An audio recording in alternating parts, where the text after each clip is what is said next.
15 ایلونا 2014 داعش به هزک مزن آچک و چتیان ایریشی گندین روژ آوای کانتونا کوبانی کر. پشتر بروژه که داعشیل انین باشور روژهلات و روژ آواجی ایریش کرن و بر به کوبانی و هاتن. پشتی 12 روژانج دست پیکرنا ایریشان داعشی گهاش در دورا باجر. روژ بروژ پشتگریج بر خدانا کوبانی را زیده بو. یکی مجداره وک روژا پشتگریا بر خدانا کوبانی یا جیهانی هاتر آگهاندن. لگلک باجارین جیهانی خو پیشاندانین پشتگیری لدار کتن. بشداروانین شر لکوبانی جروج آوا تیوی را آخوین و گوتن ام به اصرار بون شر کوبانی بسر بخن. دوید تشتکش باجار کوبانی ندی بنجی شهید کتن و برخوادان اوان هبون یعنی پر حوال مهبون و در پاش ما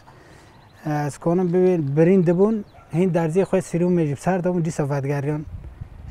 شهر دکن جبوی که ام پرسکری که مکردان الا ام شهر کوبانی بسرخن یعنی و گلک ریفبری مجی و اوادان و ام جی مصر بون و چای حوالی مجی مصر بون دوی هاویدا که الا ام سرکفتن به دست خواه وینن. جالی خواه بشداروانین شر دیار کرن کو گلک آلیان بوان پلانان دخستن گلی کرد تنه بکن. دمه شرک سر کوبانه شرکی یعنی هبونه و تنبونه او شرا دادی او شرا جبو تنبونه گلی کرد بو دادی انتقام آوان ام به شنگاله دا شر دست بکر حیا گیشته کوبانه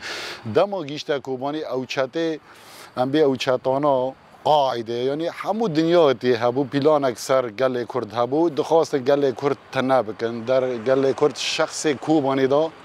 کوبانی بخینه تدیر کوبانی کد کوبانی چو یعنی امکانم بین کد و ایمگا و حوالان و شهیدان کوبانی جارا گدن چته ترکی ریزگار بو هیرو جوه هیزه تدی هیزه که مگو هیزه که چوک هبو یپا که و یپا جیور هبو خلق کوبانی دایی کوبا و هر کسی یعنی جبو پاراستنا باجار خواه برخدانا گلی کرد آل دیجی ترورا داعشی لکوبانی و شری کچوکورین کرد لسرانسری دنیای دنگ ودا حتی نهاجی کوبانی و که سمبولا تکچونا داعشی تیناس کرن.